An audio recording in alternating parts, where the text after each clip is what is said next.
it's your favorite Saudi baddie, DaVinci, and the main man, Steve, the Hold Up No Gimmicks. How are you, sister? You sound like you're in a good mood tonight. I love it. I love it. I love it. Yeah, I poured myself a glass of wine, and maybe I shouldn't have. Yes. That is amazing. What kind of wine are you drinking? I've got some Stella Rosa Moscato. I love the blueberry one, but I've also got peach, which they're both really good. Indeed. Pardon me, folks, while I just share our live. Just a quick recap, or I should be saying this for the first time. Please like, share, and subscribe. Also, click the link in the description to continue the conversation in DaVinci's live, but don't come up in there acting silly or you will catch the blicky. But always good topics, always great conversation there. And this episode will also be going up on our Spotify live, not to be confused with Spotify podcast anymore. So you can catch the replay if you're driving, and you don't want to look at my beautiful face and DaVinci's beautiful PFP. What are we talking about tonight, my sister? Tonight we are talking about dignity. We are talking about grace. We're talking about death. Oh boy. So go ahead, I know I'm laughing, but I feel like this should really be a lighthearted topic. I feel like, especially in the US, confronting a person's mortality is something that's just really taboo. Or you see you see that as something that the spiritual community does. I don't think that the lay person ever walks through confronting your mortality and thinking about what you would want to happen if something were to happen to you and your quality of life were going to be diminished. And so I don't want it to be scary. I want you to sit back and relax and enjoy this conversation, because if there's one thing that we know for sure, it's that everybody dies.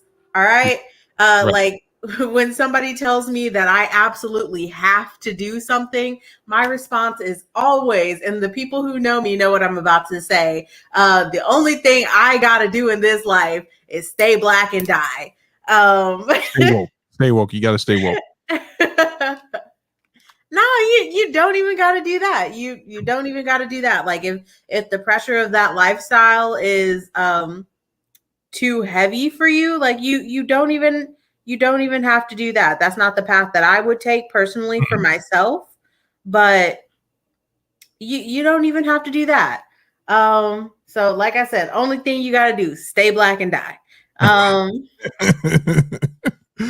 Okay, because when I read it, and I just asked you this backstage, I was wondering, well, okay, before I ask the question that could possibly, not that this video is monetized, but get it removed by YouTube, are we talking, you said we weren't, but well, explain it, unpack it for us, sister. I don't even have to ask the question. Why don't you just unpack the topic for us? Yeah. Okay. So it's near and dear to my heart because I work in a hospital. And a lot of the time I see that, death comes calling for some people, or it comes knocking on their door, and they haven't thought about how they would want their body to be treated. They haven't thought about hey, if I happen to die, do I want CPR? Do I want to be intubated?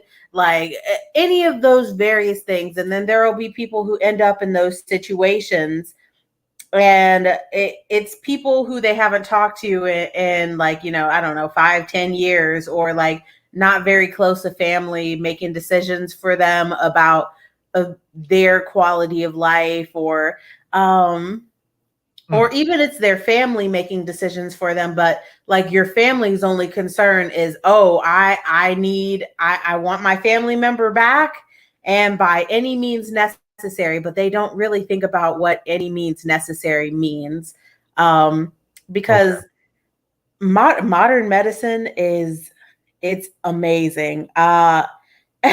like some of the things that we're able to do in a hospital type setting, like I it's amazing. I never would have thought about it. And we can keep you alive. We can stabilize you. We can keep you alive a lot of the time, but a lot of people don't think about what that means. Right. The quality of life. Izzy Mantis, welcome in. Yeah, that, you know what? Here's the interesting thing, right? I have not had personal experience with this where I was cognizant of what was going on, right? My grandmother, when she passed, I wasn't around, and when my cousin was doing like the caretaker stuff, so she was like bathing her, doing all the things that most people forget need to be done when a person reaches a certain state in their life. And I'm not coming at this from a religious view, but because I believe that to be held more by Catholics, right? The sentiment that is expressed when people talk about religion and preserving life in that sense. um this is a complicated one, right? Because I am the type of person, and I'm saying it right now on the internet, keep me on the machine, right? Like, don't get me wrong, I want to meet Jesus, but if there's a chance you can get me out of the situation and I can spend some more time with my family, you have my consent to do so. But what you're talking about reminds me of a case that really wasn't about the quality of life. The person wasn't in a deteriorative state, but I want to say it was in Switzerland or the Netherlands, about 3-4 years back, where a person basically got to terminate their life, with the help of doctors, and it was assisted suicide. Are you familiar with this case? I've heard a lot of cases like that. I think recently that's been legalized in Australia. Wow. Okay. All right. I know I'm jumping ahead. So, in your field of work, right? In your experience, at what point do you think is the cutoff, based off your professional opinion, not even personal, where you just see a complete deteriorated quality of life?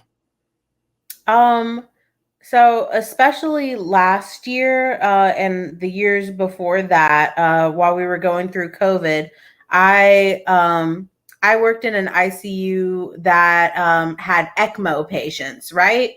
Okay. And I know a lot of you guys don't know what it is, and like I know I could probably go into detail, and I probably should if I want you to get like the full gravity of the story. Um, so I will. It's just so an ECMO machine is it's a shortened name for extracorporeal membrane oxygenation. Um, it's it's a form of life support, and it gives your lungs and your heart a break. Like that's just the basics of it. Um, it removes carbon dioxide and sends oxygen filled blood back into the tissue in the body. And really complicated machine. Really complicated machine. Uh, so I would have patients who would be on the ECMO machine for months at a time. And like, you would see their like fingers and toes become necrotic because of the pressors that we would give them, like Levo. Um, and they had to be on so much medication in order to like stay under so they didn't like move. And like, later it and my unit, it had like pretty much a 98% mortality rate. Like very few people got out of the unit after being on ECMO, but it did have some success stories. But these people's fingers and toes would be necrotic.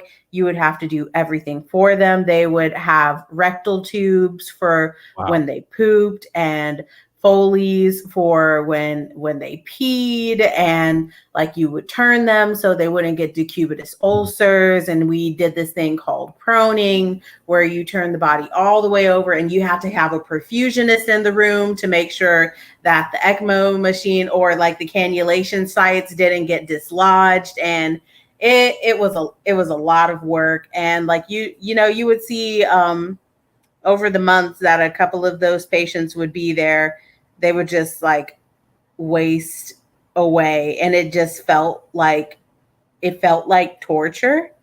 Wow. Wow. And so let me ask a question: are you getting a lot of like family visits? Like, on average? I mean, this is not a comprehensive study, but how often would you say that the family is still very much involved when a person's in this state? So I didn't see a lot of family at all, like Mm. mostly because COVID. But another part of it was like I definitely worked night shift, and the cutoff for visitors was like 8 o'clock, and I got on shift at like 7 o'clock because I worked 7 to 7. Um, but I never saw any family, and I rarely got phone calls and everything like that. The only time I would see family is when, like, we decided that we weren't going to continue care. Wow. One of the viewers, Izzy, the brother Izzy, wants to know, does she do hospice work? I don't know if you want to share exactly what you do. No, I don't. that's that's not my jam. um, I Go ahead. I'm sure it's lovely to be able to, like, give people who are like CMO like all the medication that they want and or need, really, because a lot of those people are in pain and they just want them to go easily. But I mean, when I work on the floor, I do get like CMO patients, so it's not the same thing, but we're not like actively planning to get better anymore. Wow. What is the CMO an acronym for? It's not coming to my brain right now. I'm trying to think. Well, I was just go ahead. go ahead. No. Finish. Come on. I was just I was just thinking about like what quality of life like these people would have, like if they got better. And like I had a couple of them that did, and of course, like, it was a hard road back for them and everything like that, but like I can't even begin to think about the overwhelming debt and like the continued help after they left the hospital and and things like that. I can't even begin to think about how expensive those like months of like specialized care bills look like. Yeah, you know what, man? My aunt currently, she had a stroke, and she is in that level of care. She was in the hospital for quite some time, and wasn't responsive, and still isn't very responsive. But interestingly enough, though, I was on a group call with her, and I know I didn't imagine this. Like, she was actually interacting with us, so it seems like she has lucid moments. But now she's at home with her husband and their kids, and it's expensive. People don't understand how much it costs to maintain that level of care. And if there was one thing that I would want to see universal health care, like, just open up the coffers is for families in that situation, for paid live-in nurses, the whole thing. But this whole conversation, it kind of like it spider webs out, because I think when people hear the term dying with dignity, right? They think of Dr. What's his name? Kevorkian? Was that the guy's name? Maybe, I don't know. Comfort measures only. That's what it means. Fuck. Oh, that's just all okay. I want to say the guy's name is Dr. Kevorkian, man, and he obviously became famous and infamous because he was the doctor that assisted. I want to say it's in the hundreds of people, in ending their lives when they were in duress and on extreme medical situations, and it sparked this whole conversation around when people should be able to make a decision for themselves, especially if they're still lucid and cognizant. I do you know who the talk show host, probably way before your generation, but a black man by the name of Montel Williams? I don't know why the name sounds familiar. Yeah, I forget his ailment, but it is something that will eventually, or could eventually, claim his ability to think and put him in a vegetative state. And he had this wildly successful talk show before Jerry Springer. It was kind of Jerry Springer-esque with a hint of seriousness every once in a while. Interesting guy. But when he fell ill, he let go of the show, I believe, and just began to focus on his health. And then he became an advocate for assisted. I hate saying the term assisted suicide because I'm not entirely sure that's the term that that group would want to use, or people who are advocates of it, not without condoning it. But yeah, so he became a huge advocate for that, and he even when he reemerged back on television, it was in response to doctors, he, in his words, taking away his choice, saying that he didn't want to be in a vegetative state or in a state where he was unable to communicate and function, or even his words, be a burden on his family. So he's become a huge advocate for this, and I actually, now that's on the healthier side, right? I have a friend on Facebook who shall remain nameless, and she is an advocate of just all around, and we got to think of a better word than the S word, but allowing people the option to transition whenever they deem necessary. You picking up what I'm laying down? Pretty much. Yeah, and so she's on her campaign right now on Facebook, just saying let people do what they think is best for them, and I don't know. I don't know if that dog hunts, man, because sometimes, what's the process there? Are you going to allow someone to go through mental health screenings and all these things? Or are you just saying people should just flim-flam themselves at a whim if they are going through a moment that they couldn't diagnose as depression? What do you think? I think I have like a really controversial view on this.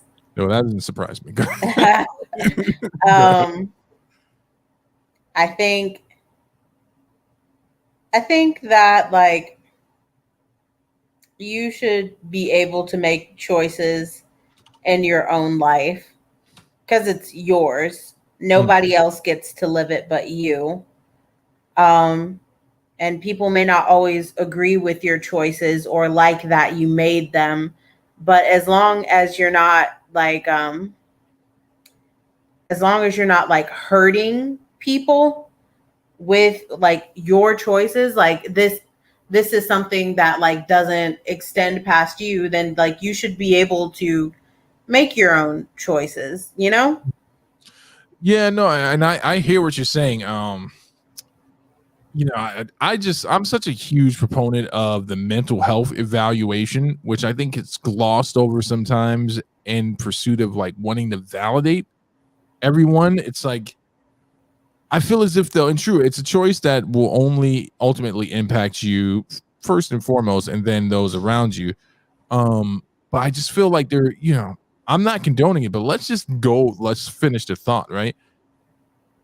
There, in my thinking, there should be a evaluation process, right? If you're having these type of feelings, then how do we discern and distinguish from when someone's just experiencing what might be mania, maybe experiencing feelings that they're not able to process appropriately, versus someone who's in a state of like, hey, I could very well lose the ability to function in this world and become completely dependent on a system that isn't forgiving for people in my state.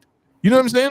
But yeah, I would just hate to see us become so progressive with something like this that we're just letting people do something, making a permanent decision for what could be a temporary problem. I mean, I see what you're saying. And I think that like maybe if those options were open to everybody and everybody could afford those things, and it was readily available, like that's where the conversation would start. Like, of course, like let's get counseling and everything like that. And after that, if you still feel the way that you feel, then like, you should be able to make a decision for yourself. Like, but I really, I don't think that it's I'm not going to say that I don't think that it's important that we differentiate those things, like, because I want to highlight like the aspect, like I think that people should be able to choose if they want, because like I don't know if it's just me, like I've met some people that like they could never catch a break, like they could never catch a fucking break, and it was just like like at a certain point, like their eyes just glazed over, and it was just like, I can't do anything about this anymore. So like, uh, I'm just gonna keep doing what I have to do so that I can have like the bare minimum type thing. And it's really like a deterioration of the mind. I feel like, and sometimes like, because I don't hang out with those people anymore, but like you check in from time to time from people around them, and you just hear that it it hasn't gotten any better, and I just feel bad for them. Wow. Wow. No, I know what you're saying, man. I can't, and here's the thing, man. I'm gonna admit my own bias, right? Working in the mental health field, crisis intervention. I'm coming from a view: preserve life at all costs, right? Preserve your life while looking at the quality of life. And the people who used to be able to afford my services, or the company that I worked for services, were obviously people who had an enormous amount of wealth, right? They were paying me an obscene amount of money to be the eyes and ears of clinicians, to be there on spot for people dealing with some very extreme mental health issues. And I'm not talking about like they're having gluten reactions, like auditory and visual hallucinations and stuff like that. And but even when I was working in the nonprofit sector, just in substance abuse counseling, it was hard for me to really let go of the safety of my clients, right? And I would have to break it down to them in the sense where I'm like, I don't want to use 12-step jargon on you, or all this stuff. What I will tell them is like, use copious amounts of heroin to deal with the issues that you're experiencing internally in your mind. And it's a slow form of suicide. It's impacting your liver, it's collapsing your veins, you have a higher exposure rate to hepatitis C, obviously HIV and other blood-borne pathogens, etc. And but it felt like in some instances I was clinging onto their life more than they were. And I Right. wondered sometimes, I'm like, man, should I just let go a little bit? Now, obviously I didn't. That's just not who I am. But I was always trying to mirror back to them a reason to attempt to overcome the obstacles. Because if you're not dealing with the core issue of what it is, then how do you know that you don't want to live anymore? And that's the problem. I'm worried about the message becoming this thing where it's a blanketed thing where people aren't thinking objectively, and people who would do something like this obviously aren't thinking objectively a lot of times in that moment, but aren't thinking rationally. Like, you can't compare someone who's having a fleeting moment of melancholy and or dealing with some exacerbated emotions because of a breakup to someone who is, say for instance, been living in a hospital for 6 years, fighting off cancer. That's an extreme number, but I think there should be a separation there in the conversation. And I think I'm worried about it all being lumped into one conversation, because, look at how we lump things in nowadays. No one wants to look at it and zone things off and say, hey, maybe you can't afford the services of a crisis interventionist or live-in nurse, high quality nurse. But there are services that we could put in play that are actually, there are some in play where you can have mental health screenings, where you can see an MFT, a clinician, to help you unpack this stuff. I'm worried that we're going to go full throttle and it's just like, hey, man, let this person do what they want to do. They don't want to be here anymore. And we never even gave them a chance to look at any form of recovery. You know what I'm saying? Yeah, no, I definitely hear you, but like I don't know. I truly don't know. Like I I don't know if you've ever had any friends with like a personality disorder or like Yes. BPD, and it's like a cycle, and they're aware. They're aware of it. Like they do their best, and then they're up sometimes, and then like when they're down, it's like it's bad, and it Right. gets tiring, like doing that over and over and over and over again. And like personally, like I can't even begin to wrap my head around like what that like inevitable reality must feel like. Like I know how it feels for me. Like I've had depression for a while now, and I mean I I try to medicate. I try to like recognize when I'm deteriorating, i.e., like when my apartment gets messy, like, you know, I don't want to keep up with like hygiene. And I mean, I know that's not like cute or whatever, but like depression's not like the cute version that you see on Oh, TV, no, you no, know, no, like no, you don't keep up with your hygiene, you don't keep up with like cleanliness, like you don't care to eat or stay hydrated or even get out of bed when you have to pee, and so like you hold it for hours and hours and hours until like your stomach hurts. yes. Yeah, I know exactly. And things like that. And I try to like keep up with it so I don't like deteriorate. But like even the habit of keeping up with things is so tiring, and it's so frustrating to watch people out every day out and about, like, you know, and they don't struggle with that the same way. Right.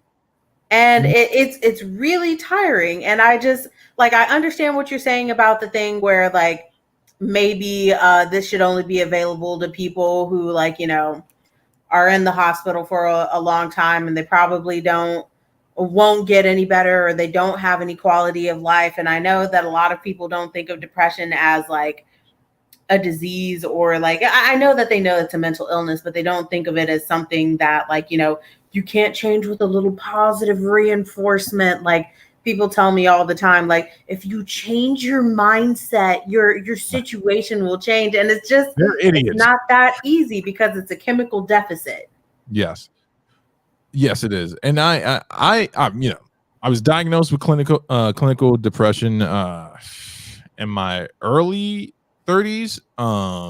Took medication. I was on a solution-based regimen where I did a lot of cognitive and talk therapy, and I found a great deal of success. That doesn't mean that my depression went away. I just learned a bunch of coping mechanisms to help me deal with it. So I do want to relate to what you're saying, and I also agree it can be difficult. It's hard. The you know, sleep hygiene, normal hygiene, these are all things that are impacted when you start going through a depressive state, or if it's rolling and you go through manic states. I'm not discounting that at all. I don't want anyone to hear that. I relate. I've lived through it.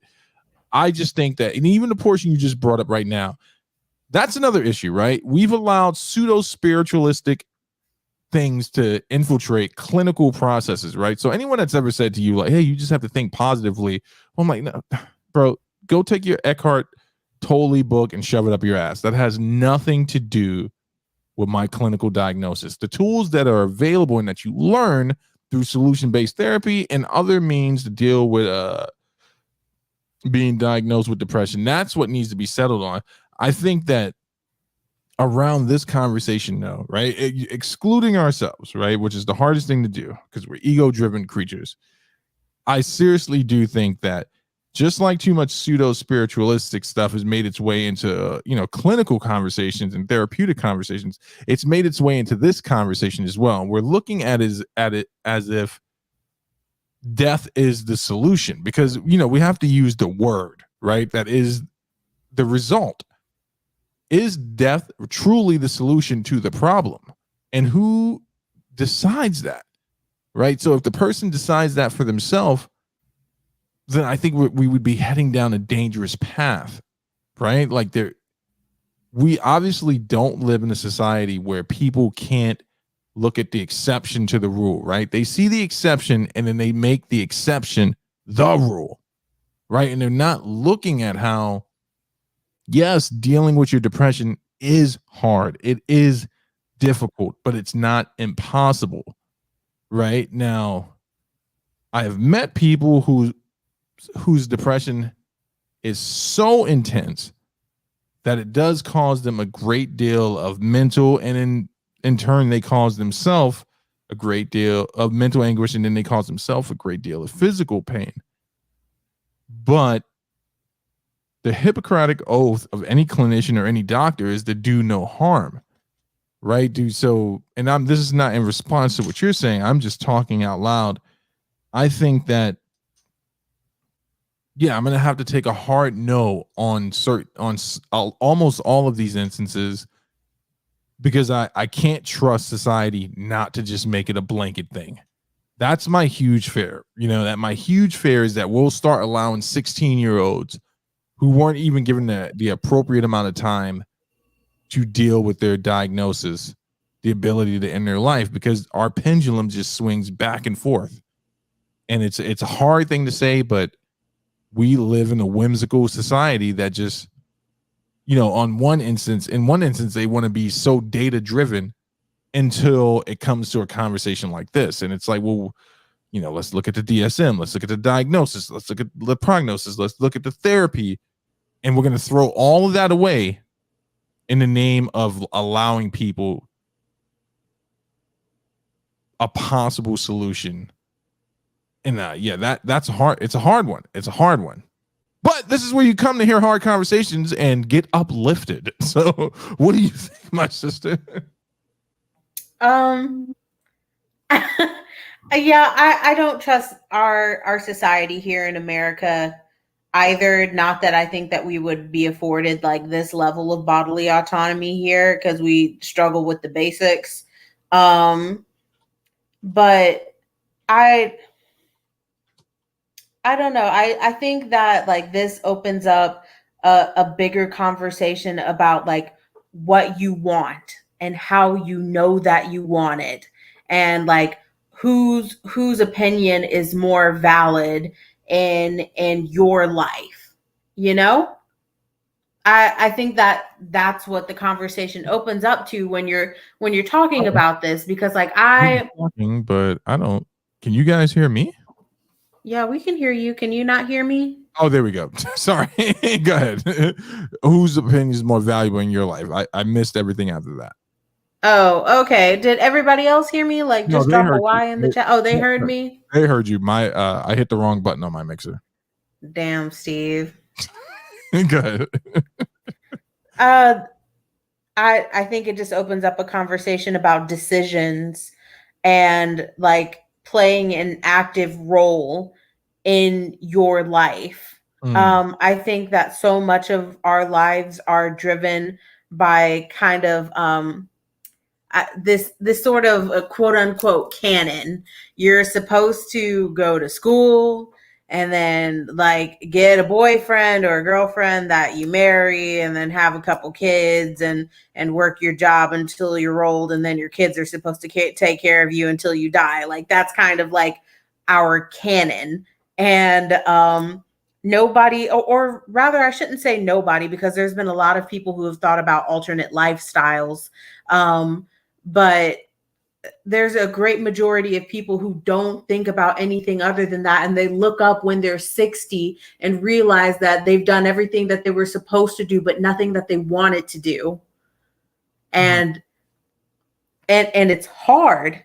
It's hard, like knowing that even in our society, you can essentially live on autopilot and get all the way through, just as long as you're doing your contribution to capitalism or the capitalist system and everything like that. And it just makes me sad for people. It makes me sad. So I'm sorry that I had to like bring up this conversation about like, decisions and life and all that stuff. And I brought up dying gracefully, but like, that's that's the point at where it hit me. It's just like, damn, we can't even die with a little bit of dignity. Like, yeah. No, and I get what you're saying, especially when you articulate it like that. But man, even in that statement, right? It's saying that we all live by a canon, right?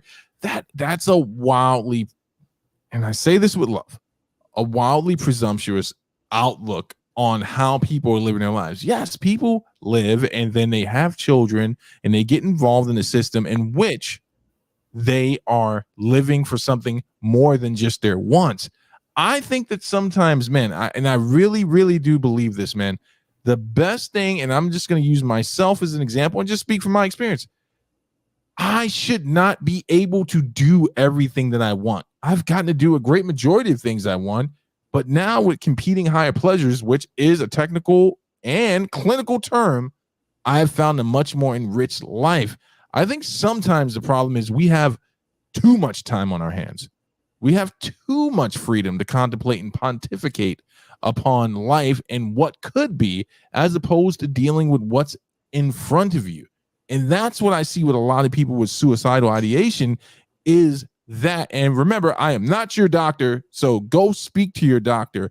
But in my experience, I've heard a common thread, which is there was so much time to think and ruminate on things that could be done versus, hey, why don't we deal with the issue at hand? And then when pressed, I would ask these people, what is it? What is it that is so unbearable about life that you would rather not be here? And remember, I'm dealing with one side of the spectrum, right? Because these people just have suicidal ideation. There was no planning. There was no, letter making, no scarring, anything of that nature. Mm-hmm. And most times what it boiled down to, my sister, is they wanted someone to listen to them, right? They wanted to express some of the things that you were expressing. They were disillusioned by either a perceived system or, an actual system, and they just didn't see a way out, right? And then most times they just needed help to understand, like, hey, you don't have to have a family. No one's compelling you to have a family. But I think on both sides of the aisle of that conversation, if we're just going to use that, there are more people who are caught up in a fight internally in their head about what they're perceived to be doing. I'm like, all right, bro, don't have a family. Society is not pressing on you to do these things. I don't agree with that. But it's not a factual statement, right? Like maybe in the 50s, in the 50s and the 60s, the 70s, definitely it was weaning off in the 80s. It was nearly put to death in the 90s, and now in 2000s, there's no pressure socially anymore to have a family. Like the liberals won this conversation.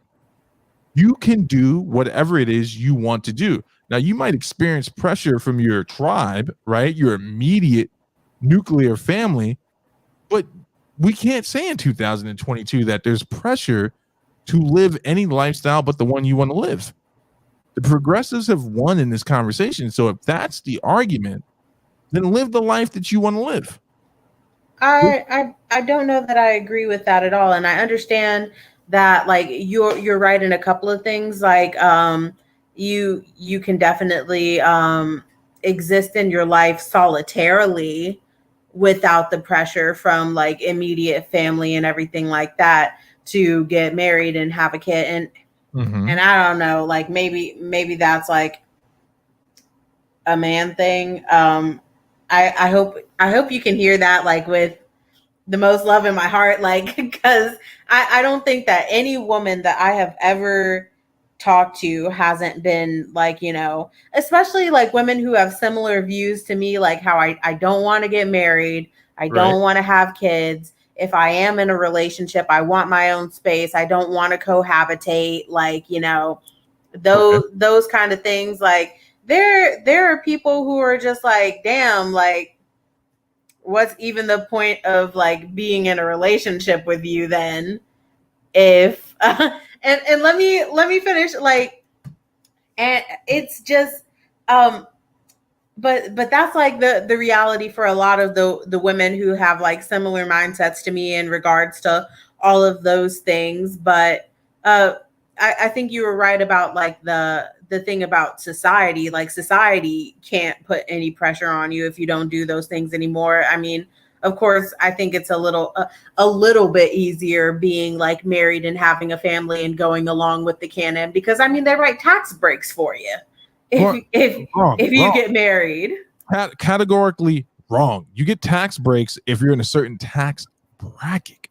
My wife and I don't get tax breaks. Like unless you're talking about when they were handing out money in regards to the COVID supplement stuff. Like, but at the end of the day, I didn't get any of my refunds on that. You got to read the fine print on that.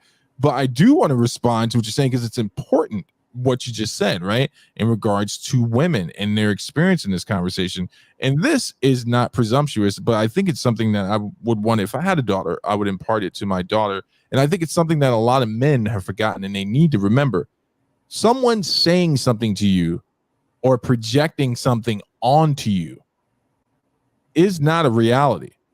you have the discernible cognitive abilities to say, well, that's just not my path. And we see people do that all the time.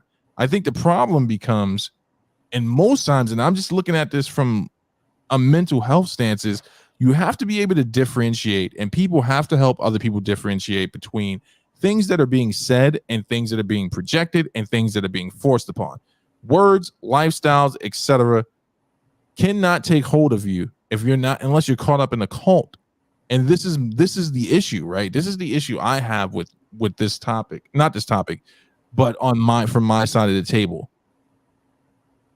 Too many people have been given a reason to believe that they are persecuted and they're controlled, but they've never faced any real persecution or have been controlled in any way, shape, or form, not even by the definition standard of the word. But if you were to sit back and help them unpack that, it's perceived control. And sometimes you just have to sit back and help a person see what's real versus what they are perceiving to be real. And that's the primary job of a clinician. That is your sole vocational purpose, is to sit and listen and help a person discern between the truth and perceived persecution or other things. And this is why this conversation, not this conversation, because it's a good one, I'm glad you brought it up, but this is the problem. We have fucking affirming therapists now. I'm just going to go on a limb. I'm sorry. That's not a real thing. It is not your therapist's job to affirm anything. It's their job to mirror back to you the information and help you go through it.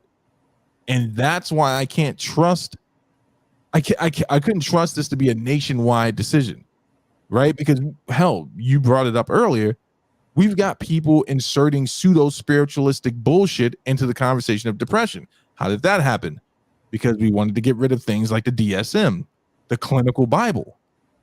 And now we've got spiritualists fucking rubbing Reiki rocks on people who need real help. You know what I'm saying? Like, do you get what I'm saying here?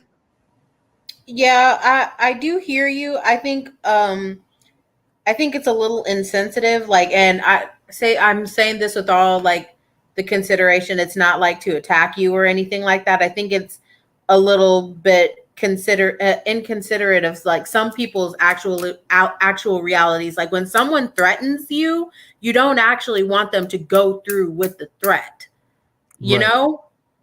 Okay. So especially if it's like something that you think that they would do, or something that you've seen them do to other people, or you've seen members of their of your community do it to their young, like the way that a lot of Black people ostracize gay people, members of the LGBTQ plus QIA plus community, and all that kind of stuff like that, because of their own personal biases. Like, you know, like I don't know if you've heard any of like the honor killing shit that like I hear in various other communities and everything like that. But if you've seen it go through with somebody else, you don't want that for like that perceived threat, even though like, you know, you could move away, you could leave everything behind and be like a solitary person and everything like that.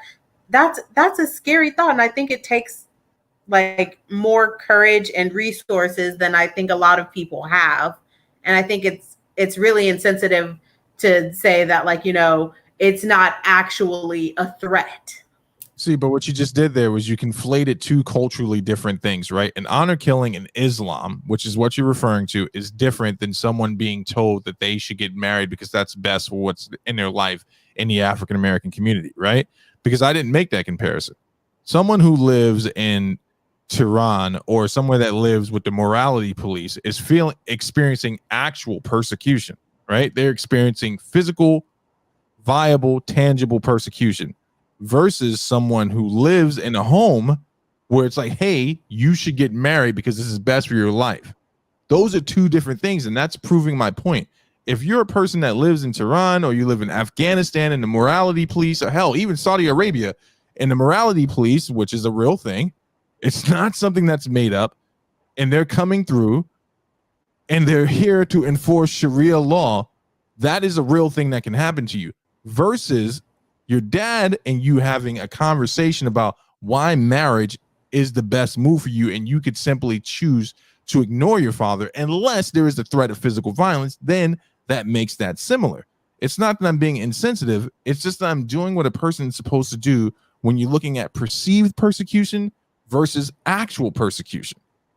No, Now, I'm saying, like, even in those situations, like, I don't want to call it like a different kind of violence, but saying that, like, oh, I won't help you, or I'll do this. Like, I know, like, when I first wanted to leave, because I left when I was 16, and I was going to take my car with me, and I was going to live in it and everything like that. And I was just like, oh, well, I'm taking my car, I'm doing this, I'm doing that.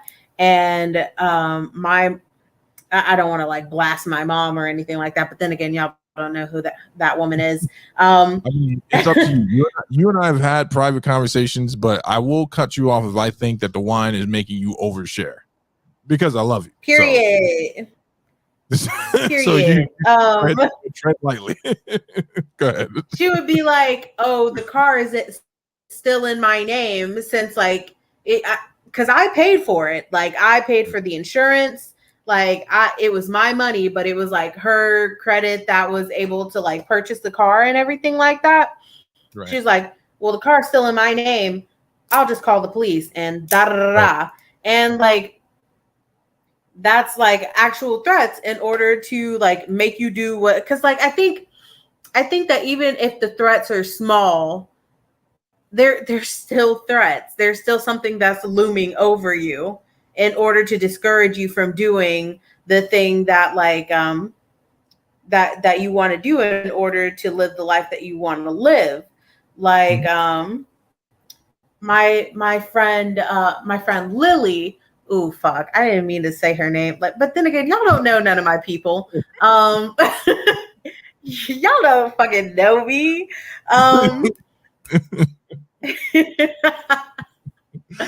She was in a she was in a situation where, like, she had a kid when she was really young, and she wanted custody of her child back because her mom would use the custody of her child to make her do things. Yes, I've seen this before. Right. So like, even though it's not like a threat of physical violence, it's a threat of another type. Because I guarantee you, like, nobody just like listens to somebody or does something that they don't want to do if like the threat that they're like leveling with you isn't 100% something that you're scared of.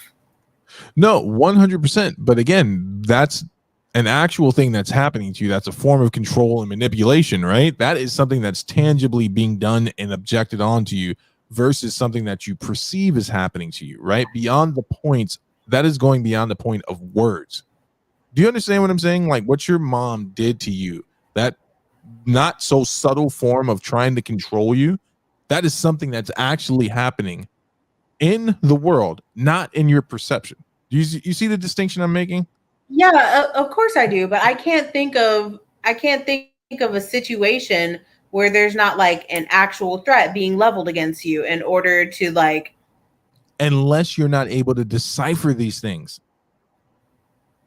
So like that's the point I'm trying to make. Like, you, in spite of your your diagnosis, are able to discern when someone is actually threatening or trying to manipulate you, versus someone who's less than capable of discerning that this is something that they've perceived. Do you get what I'm saying?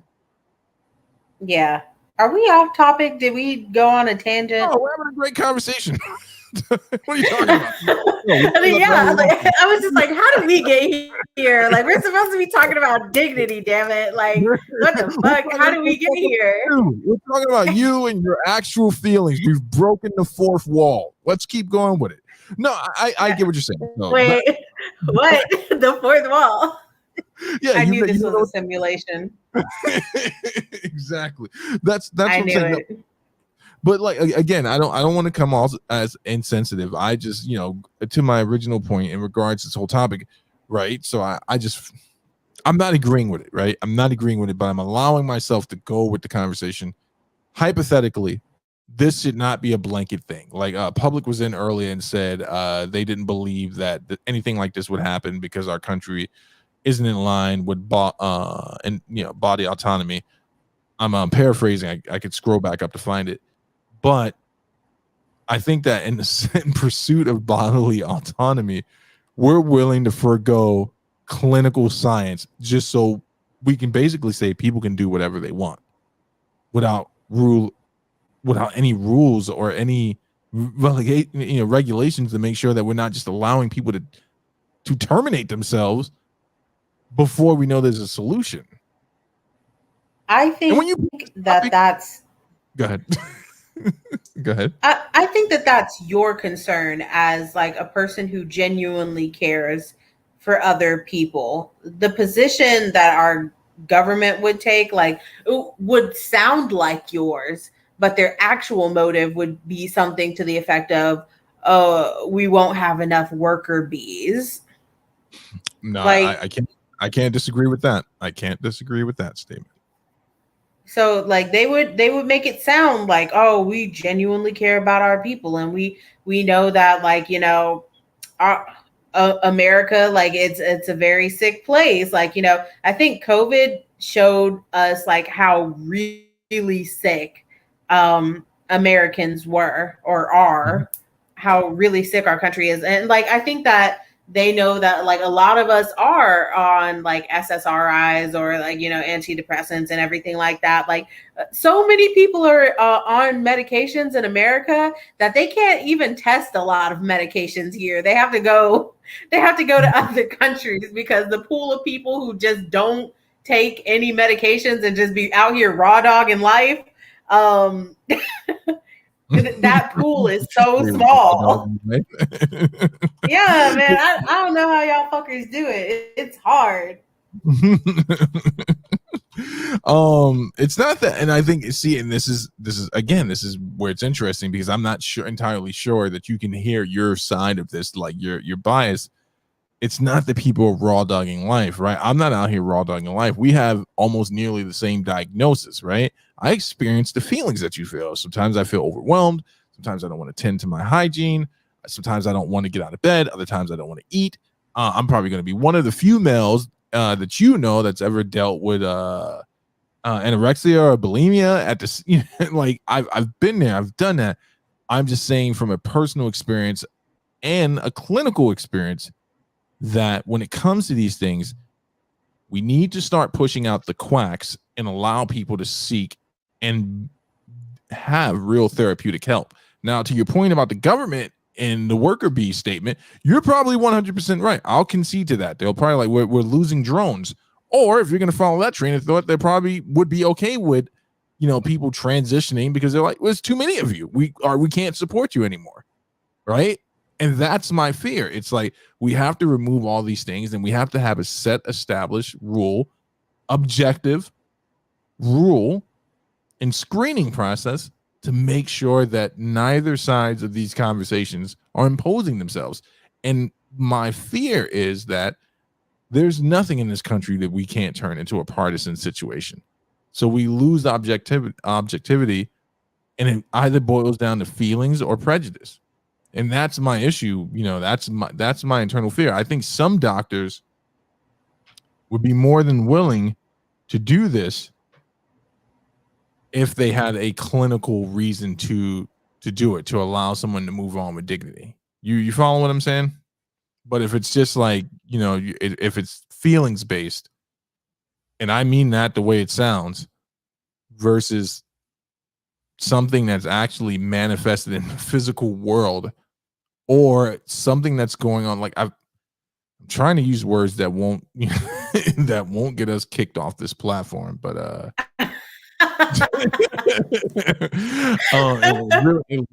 it limits my speech. I worry about the pendulum swinging too far left or too far right on this.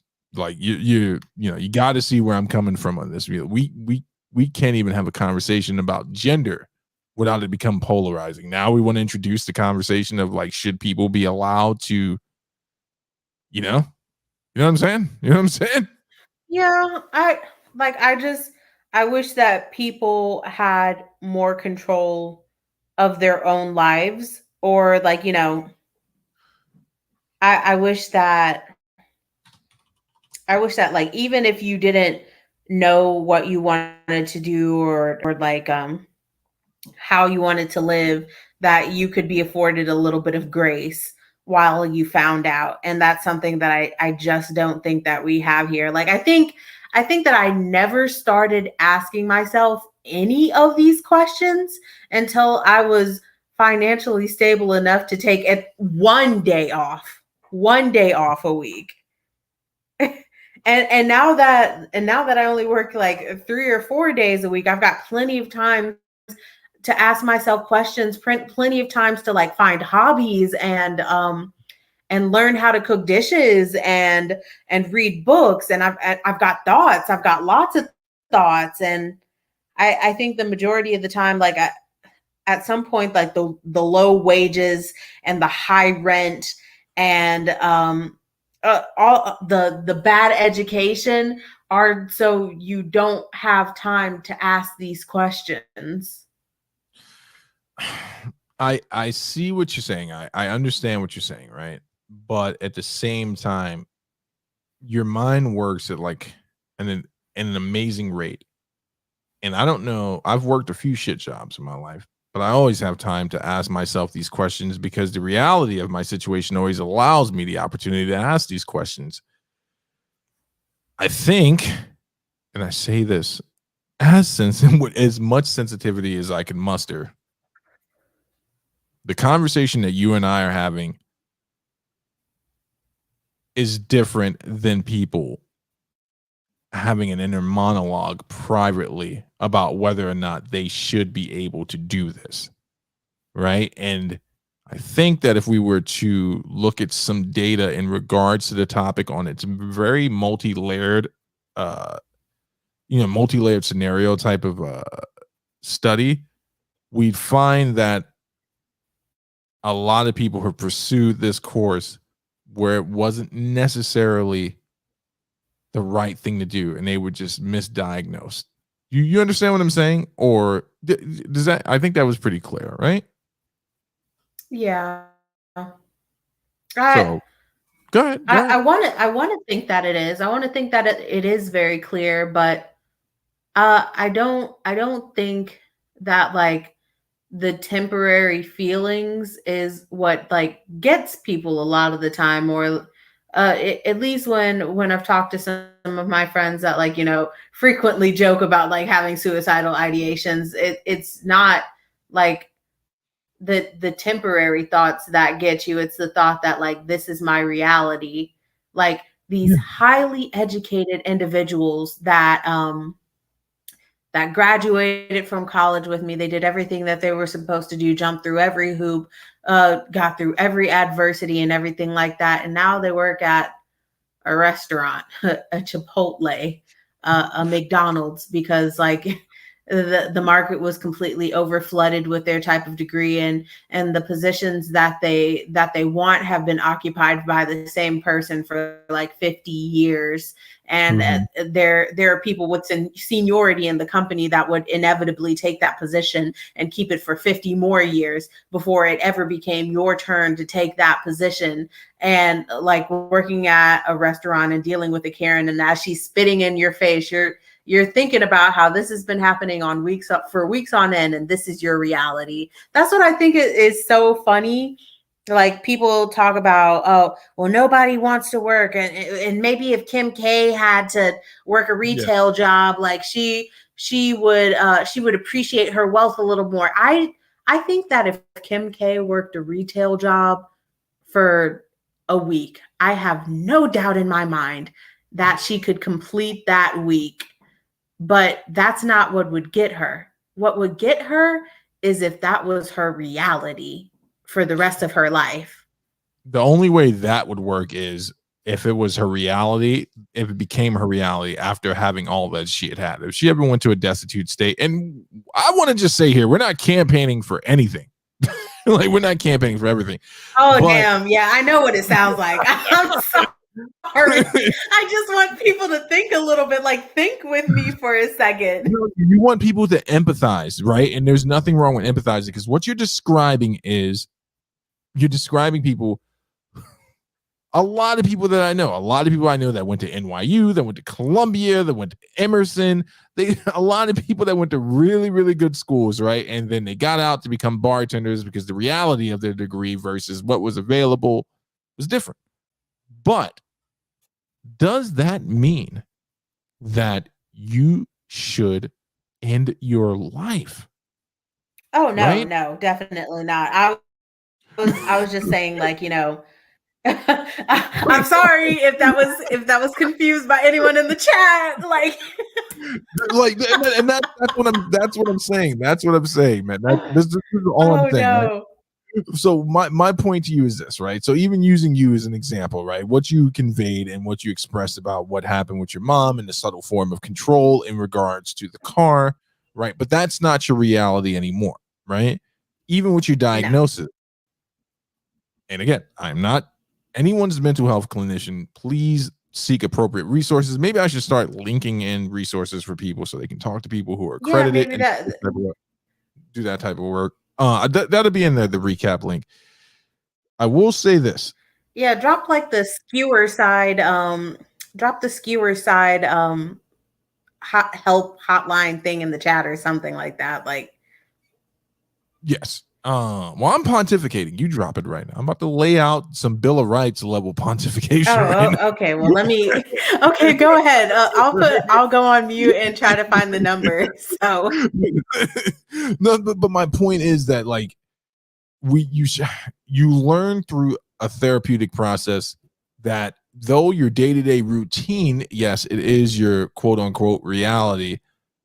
You are not defined by that. The feelings that you're experiencing, or that the things that are triggered inside of you because of the job you don't like to work, the relationship you don't want to be in, that doesn't have to remain the same way. Often people think something becomes their reality, and we just got to look at the other side of the coin, when they don't want to change it. It's a minority of people who can't look past these things. And even them, I would say, if there was more help readily available to people who are in that moment where it's like, this is all it's ever going to be, and that darkness comes over them, we need to promote a different way of approaching that thought versus that thought is the truth, because it isn't the truth, right? And this, I know this world sucks and you're all a bunch of angry people and the world sucks. I'm an angry person, but it doesn't always suck. It's not always horrible. You do have to learn coping mechanisms to deal with the reality of situations, right? And I hate to be that old guy that says this. It doesn't suck as much as living in Ethiopia, right? Or suck as much as to the point where my life isn't as bad as the person who is actually under Sharia law. And I think that we would give license to a lot of temporary feelings versus looking for a solution. And that solution isn't always pull yourself up by your bootstraps, because that's not applicable when you're dealing with mental health issues, because that's what we're talking about. But the solution being that, like, hey, this person needs help. Not this person. I didn't like that, Steve. I don't think you heard me correctly.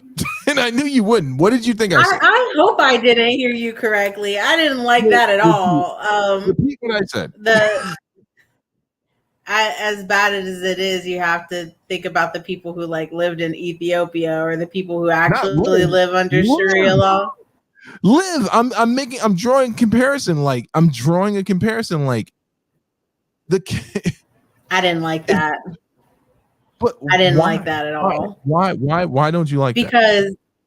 you don't get to minimize what like people are, because I feel like a lot of people my age, they do that to themselves already. Like, oh, I shouldn't like seek resources because there are people who have it worse than me. Like that's But not that's not that's not what fair. Like no, no, no, no, no. you don't get to do No, no, that. you didn't hear me correctly. Okay, then help me out My, because I ain't my, like that at all. my statement was in response to the statement that like these people see this as their reality, but it's not actually the reality. And then if we're comparing it to if we're comparing quote unquote realities, a lot of people in the situations I described don't have the resources or have the ability to seek a higher form of help.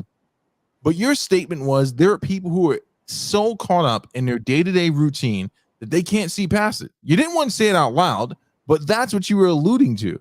They can't see past their immediate reality of debt from school. They can't see past the shit job that they're in, which is no fault of their own. They need to work and provide for themselves. But the solution should not be that you get to end life over that. And I know that's not what you were saying, but that's what a Why lot of people not? It's yours.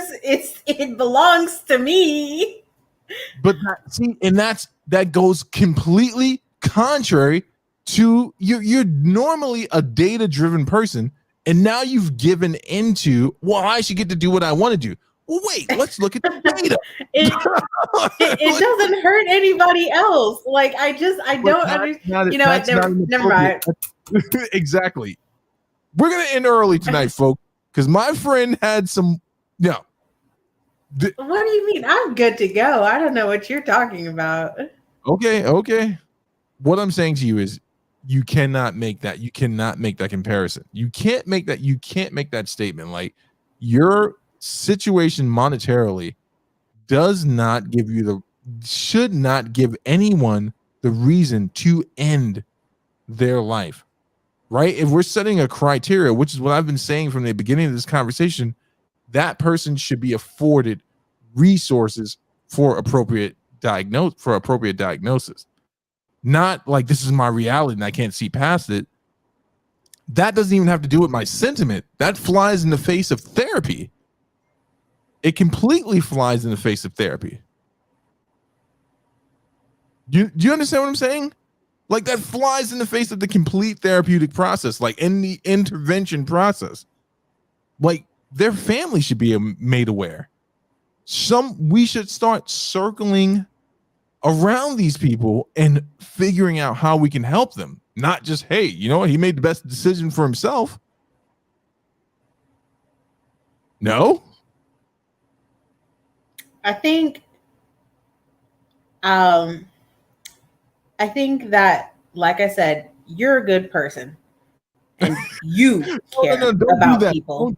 Don't do that. I'm not just a good person. I'm a person that believes in a therapeutic process. Right. But that's what I'm saying. You're saying things that should be available, like things that, like, if we talk about, like, I feel like you could talk until you're blue in the face, but if somebody doesn't want to be like a good person and help out like their family members, or like, you know, they don't want to hear what you have to say, because like that's a lot of the people having conversations who don't have more than the 6th grade reading level. Like, you know, you're talking about something that it takes a lot of time and self-reflection in order to be able to comprehend.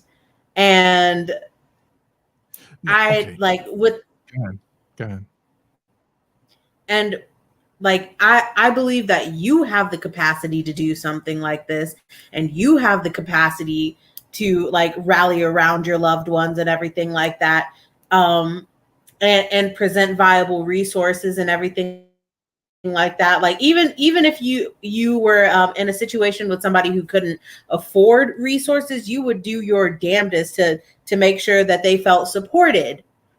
Not everybody has that. Like, not everybody has, like, you know, a support system, like, whether it be like a little one or at all, and everything like that. Like, so I have a hard time with this sometimes, because I don't see it being like a reality, especially in my country. And I agree with you there. It's not a reality everywhere it needs to be in these states. And you know why that? Now, you and I are going to agree on this, because certain forms of treatment are skewed towards people that can pay for it, which is another reason why, excuse me, I walked away from my previous career path. It didn't make sense to me to get paid the amount of money I was getting paid if it wasn't even helping those people, right? More often than not, they were just paying me to babysit. The people who could benefit from the level of care that I was providing were the people you're describing who are indigent in funds, right? And I think that, so this is where I'll take a shot at conservatives, and someone's going to call me a socialist. What's I so think bad about that? Oh, because you're all going to hell. But that's all right. See you at the Lil Nas concert. I'll get you in. I get pulled. I'll get you. I'll be like, yeah, that's my homegirl. Let her up to the front of the line, please. They would kick me out the second they let me in. Don't do that to your Lord and personal savior. Listen, don't get me off track. Don't Cincy me right now. I'm trying to make a clear point. My brother Cincy's in the audience. I know you two are in cahoots. I'm not going to allow y'all to gang up on me. Tune in to Dope Dynamics. Vinky and Bex. Well, my point is that there are services that are available, right? I think that sometimes that, and I'm not saying that these services are perfect. I'm just saying that it's not just about like an emotive state of rallying around people. I think that in a peer-to-peer type of situation, a lot of people would find a fulfillment in their life if they would get involved with this type of work. So I guess I'm promoting that. Get involved with local level social services and mental health intervention career paths. You would find you're not going to get paid a lot, right? Unless you get in the private sector. But for the people you've described that are stuck in this monotonous routine, maybe giving back would help some people. And for people who are dealing with issues where they need help, now we have more people willing to help. It's not about being a good person, which I believe you all are good people. It's about finding something that you can contribute to. And I think that's the actual issue. I don't want to call our society of people who can't deal with life. I do want to help those people and help promote, each one teach one. It's not, it's not a parody. It is something that's viable. There's data to support the stance. And this is why I think this conversation is needed, but why on a societal level, I can't say what I really believe, but I'll say it in the green room. I think that we're not mature enough as a society to deal with the fact that we should just not allow people to off themselves whenever they want. But we can't stop them, right? Suicide rates are up.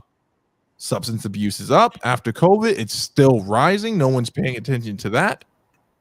And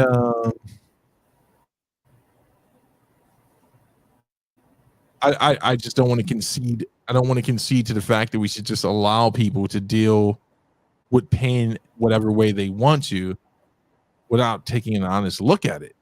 Now, that is me admitting that I don't want to concede to it, but I have a lot of data and there's a lot of science behind that. We should not just allow this line to collapse. I don't think, I rest my case. I throw myself on the mercy of the court. I know that I'm often outnumbered in these conversations. I am a relic from the past, but I implore you, if you know someone in your life that has expressed some of the things that DaVincy's sharing about their reality being so abysmal in their mind, and it's based on their monetary status or their living status or whatever the circumstance may be, one, take the burden off yourself and say, hey, let's look into some resources that can help you kind of unpack these things. And two, keep reminding them of that, and don't become a therapist yourself unless you're trained to do that.